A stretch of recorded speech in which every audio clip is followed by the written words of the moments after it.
ओडिशा की राजधानी भुवनेश्वर से करीब 40 किलोमीटर दूर पुरी में स्थित रथ यात्रा को सर्वोत्तम माना जाता है। लेकिन झारखंड की राजधानी व्यवस्था रैली के नाम पर लोग सड़कों पर उतर गए और अनाप शनाप जो मन में आया बोले। यहाँ तक कि आम लोगों को भी निशाना बनाया। स्थिति ये हो गई कि महिलाओं तक को पीट दिया गया। हम सवाल करते हैं राज्य के नगर विकास मंत्री, जो रांची के विधायक भी हैं, कि आखिर से मरती है जिस राज्य में किसान आत्महत्या करते हैं, जहां पर बेरोजगार पलायन के शिकार होते हैं, वहां ही ऐसी विधान सभाएं बनती हैं जहां वैसे लोग पहुंचते हैं। और भारत निर्वाचन आयोग ने ये बातें स्पष्ट रूप से आज दिल्ली में संवाददाता सम्मेलन करके कह दी। भारतीय जनता पार्टी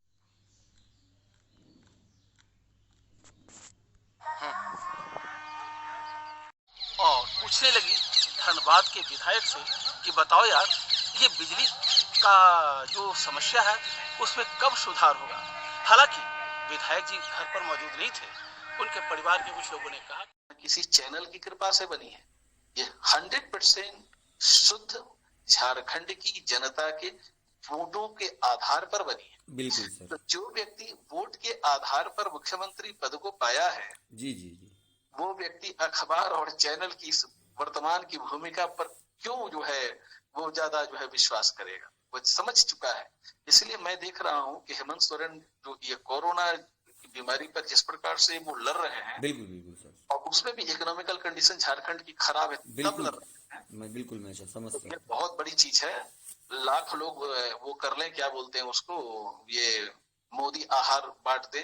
बिल्कुल लाख लोग ये लोग उपवास की नौटंकी करें। जनता जानती है, जनता देख रही है। जनता को आप बेवकूफ नहीं बना सकते। तो हमारा मानना है कि प्रत्येक पत्रकार को इस पर विचार करना चाहिए कि हम किस प्रकार की पत्रकारिता कर रहे हैं। बहुत सुंदर। अगर हेमंत ने गलती की है तो आप उसकी आलोचना करिए, आप उसको अखबार में स्थान दीजिए, उसको चैनल में स्थान दीजिए, अपने पोर्टल में लिखिए। विरोध करना चाहिए, लेकिन आप एक न्यूज क्रिएट करिएगा और कहिएगा कि थाली बाहर निकाल करके ले आना, लाइन पे लग जाना। बिल्कुल सर, हम जो है वो जो है इस सरकार को हिला करके धर देंगे। बिल्कुल सर। ये मैं आपको सर रोकना चाहूंगा सर। साहेबगंज से ही ये थाली निकालने की घटना हुई है, 2 लोगों पर कार्रवाई भी हुआ है सर। तो ऐसा ऑडियो क्लिप वगैरह भी है। तो इस तरह सर पत्रकारिता किस दिशा और दशा में जा रहा है सर, इस विषय पर बोला जाए। मैं इन लोगों को पत्रकार भी नहीं मानता सर। मैं जिन्हें आप पत्रकार कहते हैं ना, या जिन लोगों ने ऐसा किया, मैं उन्हें पत्रकार मानता। पत्रकारिता बहुत बड़ी चीज है, बहुत बड़ी चीज है सर। अगर ऐसे लोग पत्रकार हैं तो गणेश शंकर विद्यार्थी क्या थे सर? सर पराड़कर क्या थे सर? तो पत्रकार नहीं थे। उनको क्या कहिएगा? जब ऐसे लोग पत्रकार हैं तो उनको क्या कहिएगा? मैं पत्रकार का मतलब गणेश शंकर विद्यार्थी जानता हूँ। बिल्कुल सर। पत्रकार का मतलब पराड़कर जी को जानता हूँ। मैं पत्रकार का मतलब बाबा साहब अम्बेडकर को जानता हूँ, जो मूक नायक निकाला करते थे सर। उनकी मूक नायक मूक होता था, परंतु वो बहुत कुछ बोल देता था, सामाजिक क्रांति हो जाती थी सर। तो हमारा स्पष्ट मानना है कि जिसके कलम में चरित्र नहीं है सर, जिसके कलम में संस्कार नहीं है सर, जिसके कलम में त्याग नहीं है सर, वो पत्रकार कैसे हो सकता है? बिल्कुल। अभी बहुत लोग को मैंने देखा कि बात में कह देते हैं कि मीडिया लोकतंत्र का चौथा स्तंभ है। सर, भाई मैं भी 54 साल का हो गया हूँ। मैंने तो यही जानता हूँ कि लोकतंत्र का 3 ही स्तंभ है, विधायिका, कार्यपालिका और न्यायपालिका। चौथा कुछ नहीं होता, 5वां कुछ नहीं होता। सर। लेकिन लोगों ने जबरदस्ती कह दिया लोकतंत्र का चौथा स्तंभ है। लोग मान भी लिया, लेकिन तो फिर क्या, खेतों में काम करने वाला किसान, खेतों में फसल उगाने के लिए तैयारी करने वाला मजदूर, और वो सीमा पर तैनात जो जवान है, जो जाड़े गर्मी बरसात को झेलता है, जो हमारे वैज्ञानिक जो नाना प्रकार के रिसर्च कर रहे हैं, भारत को आगे बढ़ाने में लगे हुए हैं, जो डॉक्टर जो भी कोरोना में की सेवा में लगे हुए, जो स्वास्थ्य कर्मी लगे हुए हैं, जो सफाई कर्मी, उनका योगदान क्या किसी मीडिया कर्मी से कम है क्या? नहीं सर, बहुत है। तो उनको आप क्या कहिएगा? मैं तो यही जानता हूँ कि जो कहता है कि मीडिया लोकतंत्र का चौथा स्तंभ है, वो मूर्ख है। सर सर और जो मानता है इस बात को वो महामूर्ख है। महामूर्ख है। मैं तो इतना ही कहूंगा कि दुनिया का सबसे बड़ा स्तंभ अगर कोई हो सकता है तो वह है चरित्र। चरित्र जो समाज में समाप्त होता जा रहा है उसको बचाइए, बिल्कुल सर, उसको प्रतिस्थापित कीजिए।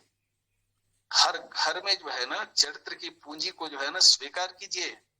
धन को एक तरफ रखिए, संस्कार डालिए बच्चों में। सर संस्कार और चरित्र डाल दीजिएगा ना तो फिर दुनिया का कोई भी व्यक्ति इस देश को, इस झारखंड को आगे बढ़ने से नहीं रोक सकता। बिल्कुल सर। उदाहरण स्वरूप में अभी आपसे पूछा जाए कि भारत के कितने राष्ट्रपति को जानते हैं?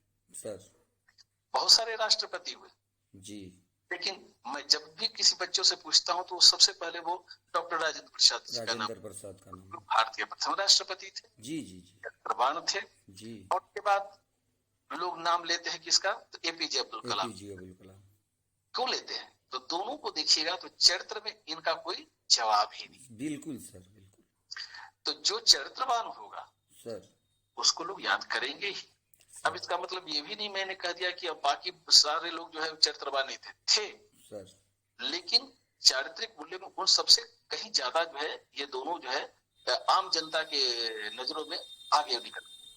तो मैं फिर कहता हूँ कि सबसे बड़ी पूंजी है चरित्र। चरित्र को बचाइएगा, चरित्र को समावेशित करिएगा अपने जीवन में, संस्कार को आप बढ़ाइएगा तो फिर आपको कोई चौथा, पांचवा, छठा स्तंभ बनाने की जरूरत नहीं पड़ेगी। खुद ही तरक्की कर पा जाए। लेकिन हाँ, इस देश का दुर्भाग्य है कि मीडिया में अब वो लोग आ रहे हैं, मीडिया में वो लोग आ रहे हैं जिनके पास चरित्र नाम की पूंजी नहीं है, संस्कार नाम की पूंजी नहीं है।